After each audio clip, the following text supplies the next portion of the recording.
Hello everyone, I am सिमरन त्यागी और आज हम इस वीडियो में पढ़ने वाले हैं बीए, बीएससी एंड बीकॉम का जो हमारा को करिकुलर का क्वेश्चन पेपर होता है फर्स्ट एड एंड हेल्थ, प्राथमिक चिकित्सा एवं सहायता। उसकी फर्स्ट यूनिट जो है उसका पार्ट ए मैं ऑलरेडी चैनल पर डाल चुकी हूँ, आप लोग जाकर चेक कर सकते हैं। और इस वीडियो में हम कंप्लीट करने वाले हैं यूनिट फर्स्ट का जो हमारा पार्ट बी है उसको। ओके, यूनिट फर्स्ट हमारी 6 पार्ट्स में डिवाइडेड है। 3 पार्ट्स ऑलरेडी मैं अपलोड कर चुकी हूँ जो कि पार्ट ए में है, और इस वीडियो में अब हम बाकी के 3 पार्ट यानी 4th, 5th और 6th जो है वो कंप्लीट करने वाले हैं यूनिट फर्स्ट के। So let's start. और अब स्टार्ट करते हैं यूनिट फर्स्ट का जो हमारा 4th पार्ट है, यानी हृदय, रक्त एवं परिसंचरण से संबंधित प्राथमिक चिकित्सा। Okay, first aid related with heart, blood and circulation. यहाँ पर फर्स्ट क्वेश्चन दिया गया है कि परिसंचरण तंत्र का प्रमुख अंग है। परिसंचरण तंत्र का प्रमुख अंग होता है हमारे फेफड़े। ओके, ऑप्शन ए यहाँ पर करेक्ट होगा। देन दिया गया है कि शरीर के उस तंत्र को क्या कहते हैं जो शरीर के सभी भागों में पोषक तत्वों तथा ऑक्सीजन को पहुंचाने का कार्य करता है। उस तंत्र को कहते हैं परिसंचरण तंत्र। ठीक है, क्योंकि ब्लड सर्कुलेशन के द्वारा ही जितने भी हमारे पोषक तत्व, न्यूट्रिएंट्स होते हैं वो हमारी सेल्स के पास तक पहुंचते हैं। देन दिया गया है कि ऐसी अवस्था है जहां परिसंचरण तंत्र में रक्त का जो है थक्का बन जाता है। तो वो कौन सी अवस्था होती है? थ्रोम्बस। थ्रोम्बस एक ऐसी अवस्था होती है जहां परिसंचरण तंत्र में रक्त का थक्का बन जाता है। उसके बाद दिया गया है कि निम्नलिखित में से कौन सी रक्त कोशिकाएं रक्त का थक्का जमने में महत्वपूर्ण भूमिका निभाती हैं? रक्त का थक्का जमने में महत्वपूर्ण भूमिका निभाती हैं थ्रोम्बोसाइट्स। ओके, ऑप्शन यहाँ पर करेक्ट होगा, थ्रोम्बोसाइट्स। उसके बाद दिया गया है कि वह कौन सी सिरा है जिसमें शुद्ध रक्त बहता है? तो वो होती है हमारी पल्मोनरी सिरा। ऑप्शन है यहाँ पर करेक्ट होगा। ठीक है, सिरा यानी वेन्स। वेन्स क्या करती हैं? जो हमारे ऑर्गन्स में ब्लड होता है उसको हृदय यानी हार्ट तक लेकर जाती हैं, जबकि जो आर्टरीज होती हैं यानी धमनियां वो हृदय से रक्त को शरीर के अन्य भागों तक लेकर आती हैं। ओके, देन दिया गया है कि रुधिर परिसंचरण की खोज करने वाले प्रथम वैज्ञानिक कौन है? रुधिर परिसंचरण की जिन्होंने खोज की है वो है हमारे विलियम हार्वे। ऑप्शन भी यहाँ पर करेक्ट है। देन दिया गया है कि ऑक्सीजन युक्त रक्त प्रवाहित होता है। जो ऑक्सीजन युक्त रक्त होता है वो प्रवाहित होता है धमनियों में। ठीक है, ऑप्शन है यहाँ पर करेक्ट होगा। इसलिए जो धमनियां होती हैं वो हमारी कैसी होती हैं?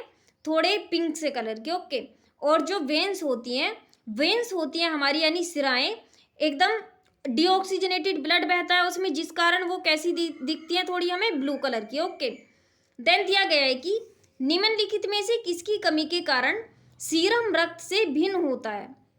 किसकी कमी के कारण सीरम रक्त से भिन्न होता है? एंटीबॉडीज की। ओके, ऑप्शन है यहाँ पर करेक्ट है। देन दिया गया है कि अपने अनेक अध्ययनों के पश्चात विलियम हार्वे ने बताया कि हृदय से रुधिर धमनियों द्वारा जाता है तथा वापस सिराओं द्वारा आता है, किंतु अंगों में धमनियों से रुधिर सिराओं में किस प्रकार पहुंचता है? यानी अंगों में जो धमनियों से रुधिर है वो सिराओं में किस प्रकार पहुंचता है? इसकी खोज किसने की? तो इसकी खोज की थी जो मार्सेलो मेलपिगी हैं इन्होंने। ऑप्शन सी हमारा यहाँ पर करेक्ट है। देन पूछा गया है कि हीमोग्लोबिन किस क्रिया में भाग लेता है? हीमोग्लोबिन लेता है हमारा ऑक्सीजन परिवहन में। ऑप्शन सी यहाँ पर करेक्ट है। देन दिया गया है कि लाल रक्त कणिकाओं से कोशिका द्रव्य में पाया जाने वाला लाल रंग का पदार्थ कहलाता है। इस लाल रंग के पदार्थ को हम बोलते हैं हीमोग्लोबिन। ओके, ऑप्शन भी यहाँ पर करेक्ट होगा। देन दिया गया है कि एक प्रकार का रक्त विकार है जहां हीमोग्लोबिन दोषपूर्ण होता है। कौन सा रक्त विकार है? सिकल सेल एनीमिया जो होता है वो एक प्रकार का रक्त विकार है जहां पर हीमोग्लोबिन दोषपूर्ण होता है। उसके बाद दिया गया है कि रक्त में प्लाज्मा की मात्रा लगभग कितनी होती है? ये सभी जानते होंगे कि रक्त में प्लाज्मा की मात्रा 55% होती है। ओके, देन दिया गया है कि रक्त वर्गों की खोज किसने की थी? रक्त वर्गों की खोज की थी कार्ल लैंड स्टीनर ने। ऑप्शन यहाँ पर करेक्ट होगा, सन 1900 में। ओके, जब इन्होंने रुधिर वर्गों को 4 भागों में बांटा था, A B O. Okay, then दिया गया है कि भ्रूण अवस्था में शिशु में लाल रुधिराणुओं का निर्माण होता है। कहाँ पर होता है इनका निर्माण? होता है यकृत में। ऑप्शन है यहाँ पर करेक्ट होगा। उसके बाद दिया गया है कि नेफ्रॉन किसकी कार्यात्मक इकाई है?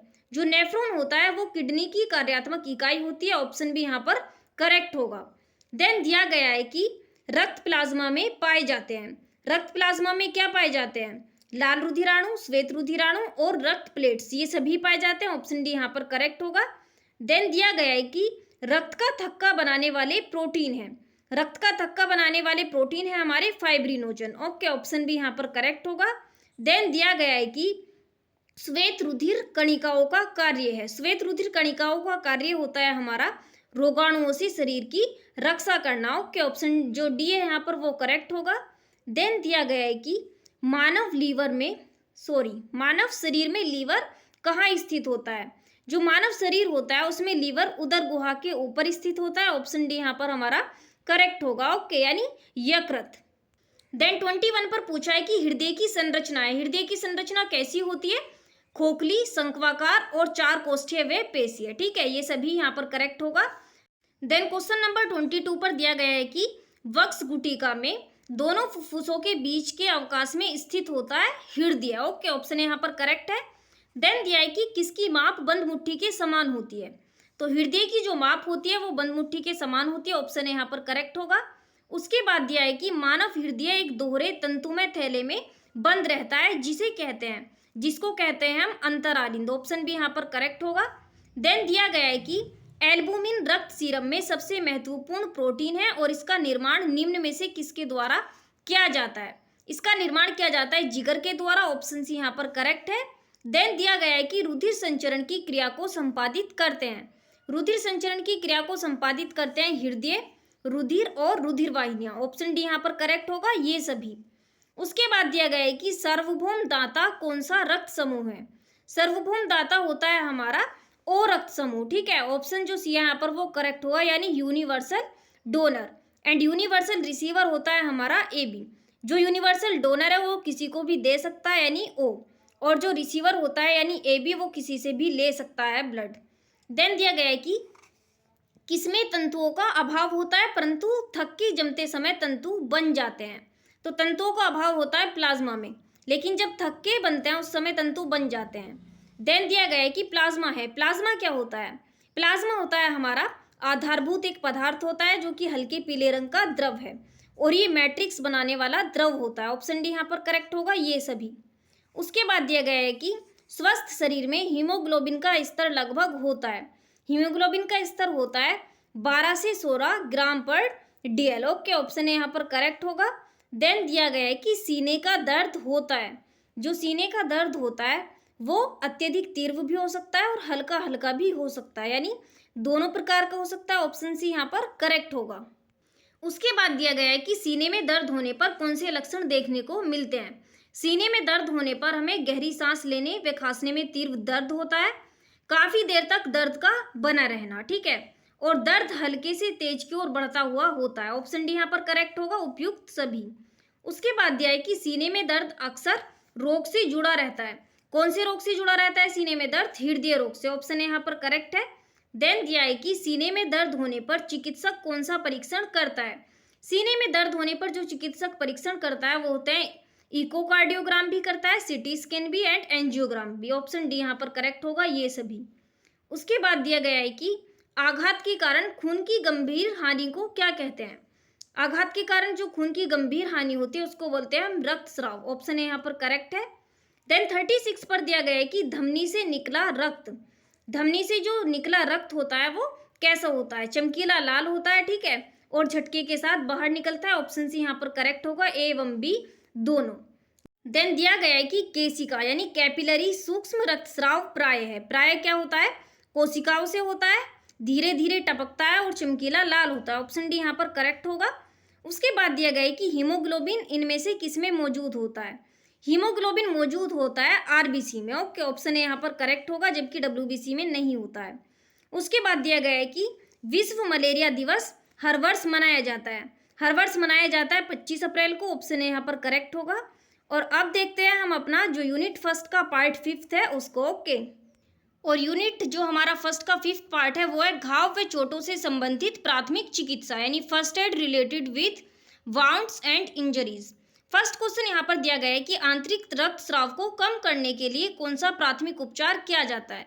आंतरिक रक्तस्राव को कम करने के लिए बर्फ की थैली रखना जो ये प्राथमिक उपचार है। ऑप्शन यहाँ पर करेक्ट होगा। देन दिया गया है कि नाक से रक्तस्राव होने पर क्या करना चाहिए? कुर्सी पर बैठाकर सिर पीछे की ओर जो है वो झुका देना चाहिए। ऑप्शन बी यहाँ पर करेक्ट होगा, यानी जब नक्की छूट जाती है। देन दिया गया है कि चोट लगने पर यदि रक्त बह रहा हो तो क्या करना चाहिए, हमें रक्त का बहना रोकना चाहिए। ऑप्शन सी यहाँ पर करेक्ट होगा। उसके बाद दिया गया है कि सांप के काटने पर कटे हुए स्थान पर लगाते हैं, सांप के काटने पर कटे हुए स्थान पर लगाते हैं हम पोटासियम परमैंगनेट। ऑप्शन यहाँ पर करेक्ट है। देन दिया गया है कि मूर्छित व्यक्ति के प्राथमिक उपचार में, मूर्छित व्यक्ति के प्राथमिक उपचार में हमें व्यक्ति के मुंह पर पानी की छींटे मारकर हवा करनी चाहिए। ऑप्शन यहाँ पर करेक्ट होगा, यानी बेहोशी की स्थिति में। उसके बाद दिया गया है कि घाव होने पर कौन सा इंजेक्शन लेना चाहिए, घाव होने पर हमें लेना चाहिए टिटनेस का इंजेक्शन। ऑप्शन यहाँ पर करेक्ट होगा, ठीक है, ताकि इन्फेक्शन ना हो। देन दिया गया है कि हाथ या पैर में ब्लीडिंग होने पर अंग को क्या करना चाहिए, ऊपर उठाना चाहिए। ओके, ऑप्शन यहाँ पर करेक्ट होगा, क्योंकि नीचे की ओर करने पर रक्तस्राव बढ़ जाएगा। देन दिया गया है कि सभी प्रकार के घावों में किसका प्रयोग नहीं कर सकते, तो सभी प्रकार के घावों में हम हाइड्रोजन पेरोक्साइड और आयोडीन का उपयोग नहीं कर सकते। ऑप्शन सी यहाँ पर करेक्ट होगा, ए एवं बी दोनों। उसके बाद दिया गया है कि शरीर के किस अंग में रक्तवाहिनियां अधिक संख्या में पाई जाती हैं, तो शरीर के किस अंग में रक्तवाहिनियां सबसे अधिक संख्या में पाई जाती हैं, सिर में। ऑप्शन सी यहाँ पर करेक्ट होगा। उसके बाद दिया गया है कि घाव में संक्रमण के लक्षण हैं, घाव में संक्रमण के लक्षण हो सकते हैं लालिमा, टेंडरनेस और थिक डिस्चार्ज। ऑप्शन डी यहाँ पर करेक्ट है। देन दिया गया है कि तेज बहते हुए रुधिर को रोकने का सर्वोत्तम उपाय है, तेज बहते हुए रुधिर को रोकने का सर्वोत्तम उपाय हो सकता है टूर्निकेट बांध देना। ऑप्शन डी यहाँ पर करेक्ट है। उसके बाद दिया गया है कि प्याज का रस या कच्चे आम का पना उसे दिया जाता है जिसको क्या होता है, लू लग गई हो। ऑप्शन बी यहाँ पर करेक्ट है। देन दिया गया है कि आंख में कोई वस्तु गिर जाने पर प्रथम उपचार के रूप में हमें आंख पर ताजे तथा स्वच्छ जल की छींटें देनी चाहिए। ऑप्शन डी यहाँ पर करेक्ट होगा। देन क्वेश्चन नंबर 14 पर दिया गया है कि सिर में चोट लगने का कारण है, सिर में चोट लगने का कारण होता है गिरना हो सकता है, दुर्घटना हो सकती है कोई, या फिर लड़ाई झगड़ा भी हो सकता है। ऑप्शन डी यहाँ पर करेक्ट होगा। उसके बाद दिया गया है कि डेटोल का मुख्य कार्य है, डेटोल का मुख्य कार्य होता है घाव को कीटाणु रहित करना। ऑप्शन बी यहाँ पर करेक्ट है। उसके बाद दिया गया है कि रक्तस्राव होने पर कहाँ दबाव डालना चाहिए, रक्तस्राव होने पर दबाव कहाँ पर डालना चाहिए, दबाव डालना चाहिए दबाव बिंदु के स्थल पर। ऑप्शन ए यहाँ पर करेक्ट होगा।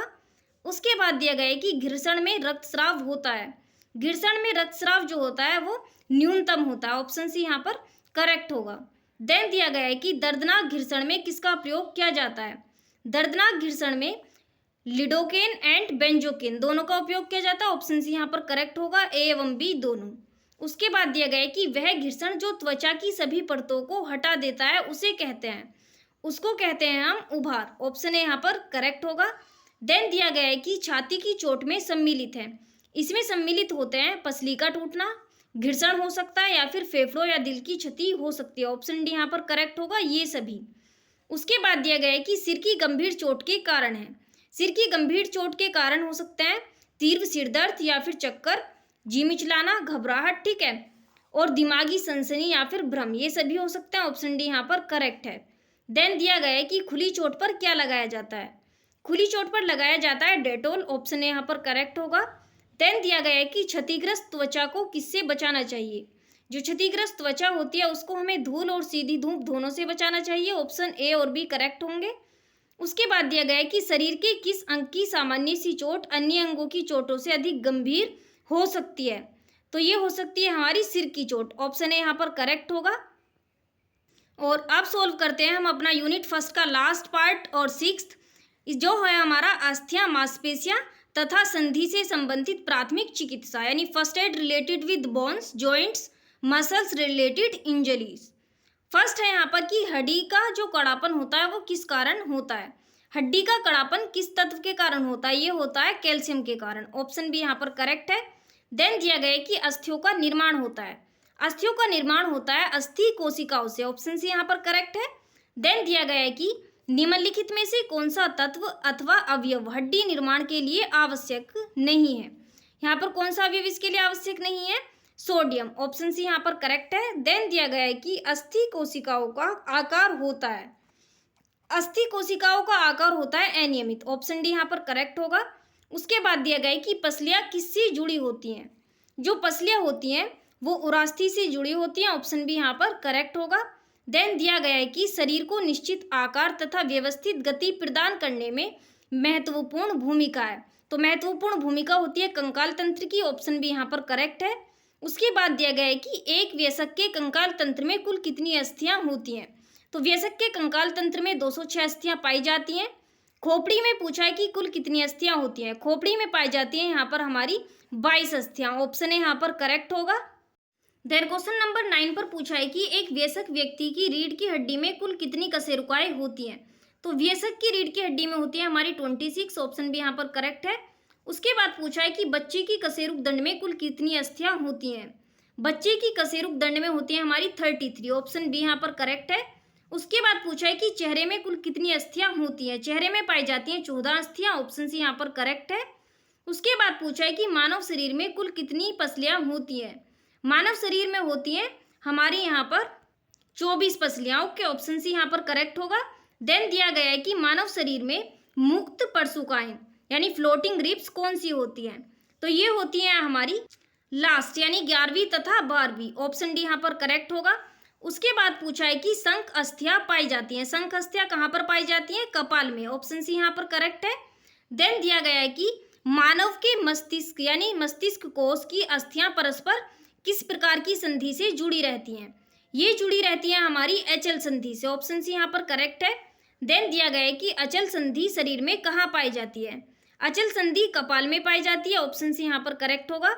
उसके बाद पूछा है कि मनुष्य में कितनी कपाल तंत्रिकाएं मौजूद होती हैं, मनुष्यों में 12 जोड़े कपाल तंत्रिकाएं जो होती हैं वो मौजूद होती हैं, ऑप्शन ए यहाँ पर करेक्ट है। देन दिया गया है कि मांसपेशियां किस कार्य में सहायक होती हैं, जो मांसपेशियां होती हैं वो शरीर को सुडौल व आकर्षक बनाती हैं, शरीर की गतिशीलता में और रक्त परिसंचरण में भी सहायता करती हैं, ऑप्शन डी यहाँ पर करेक्ट होगा इन सभी में। उसके बाद दिया गया है कि अस्थि संध्या शरीर को बनाती हैं, अस्थि संध्या शरीर को क्या बनाती हैं, शरीर को गतिशील बनाती हैं, ऑप्शन यहाँ पर करेक्ट है। देन दिया गया है कि मांसपेशियां शरीर भार का कितने प्रतिशत भाग बनाती हैं, ये शरीर भार का हमारा बनाती हैं कितने प्रतिशत भाग, ये बनाएंगी 50%, ऑप्शन सी यहाँ पर करेक्ट है। देन दिया गया है कि मांसपेशियों के निर्माण एवं वृद्धि के लिए निम्नलिखित में से क्या आवश्यक है, इसके लिए आवश्यक होता है खनिज तथा प्रोटीन्स, ऑप्शन डी यहाँ पर करेक्ट होगा। देन पूछा है कि मनुष्यों में दंत सूत्र है, मनुष्यों में जो दंत सूत्र होता है वो होता है हमारा 2123/2123, ओके, ऑप्शन ए यहाँ पर हमारा करेक्ट होगा। देन दिया गया है कि मांसपेशियों के स्वस्थ रहने के लिए निम्नलिखित में से क्या आवश्यक है, मांसपेशियों के स्वस्थ रहने के लिए आवश्यक होता है पर्याप्त व्यायाम, समुचित विश्राम और संतुलित आहार, ये सभी होते हैं, इसलिए ऑप्शन डी यहाँ पर करेक्ट होगा। देन दिया गया है कि कंकाल तंत्र को आकार एवं सौंदर्य प्रदान करने वाला तंत्र कौन सा है, कंकाल तंत्र को आकार एवं सौंदर्य प्रदान करने वाला तंत्र होता है हमारा पेशी तंत्र, ऑप्शन बी यहाँ पर करेक्ट होगा यानी मस्कुलर सिस्टम। देन दिया गया है कि एक वयस्क व्यक्ति के शरीर में कुल कितनी पेशियां होती हैं, ठीक है, अस्थियां नहीं पूछी है, पेशियां पूछी है, पेशियां होती हैं इसमें लगभग 600, ऑप्शन सी यहाँ पर करेक्ट होगा, कंफ्यूज मत हो जाना यहाँ पर 206 देखकर। देन दिया गया है यहाँ पर कि शरीर की उन मांसपेशियों को क्या कहा जाता है जो व्यक्ति की इच्छा के अनुसार कार्य करती हैं, उनको बोलते हैं हम रेखित पेशियां, ओके, रेखित पेशियां, ऑप्शन भी यहाँ पर करेक्ट होगा यानी वोलेंट्री मसल्स। देन दिया गया है कि घुटने व कोहनी के जोड़ इनमें से किसके उदाहरण हैं, तो ये होते हैं काज के जोड़ के उदाहरण। देन दिया गया है कि हृदय पेशियां कौन सी विशेषता नहीं है, हृदय पेशियों की यहाँ पर कौन सी विशेषता नहीं होती है कि निरंतर कार्य करने पर ये थक जाती हैं, ऑप्शन सी यहाँ पर हमारा जो है वो करेक्ट होगा क्योंकि विशेषता इनकी ये नहीं है। उसके बाद दिया गया है कि व्यायाम करने से क्या होता है, व्यायाम करने से श्वास गति बढ़ जाती है, रक्त परिसंचरण बढ़ जाता है, मांसपेशियां स्वस्थ एवं क्रियाशील रहती हैं, ऑप्शन डी यहाँ पर करेक्ट होगा ये सभी। उसके बाद दिया गया है कि हृदय बना है, हृदय किससे बना होता है, हृदय पेशियों से, ना ही ये ऐच्छिक पेशियों से बना होता है और ना ही अनैच्छिक पेशियों से, इंपॉर्टेंट क्वेश्चन है बहुत ही।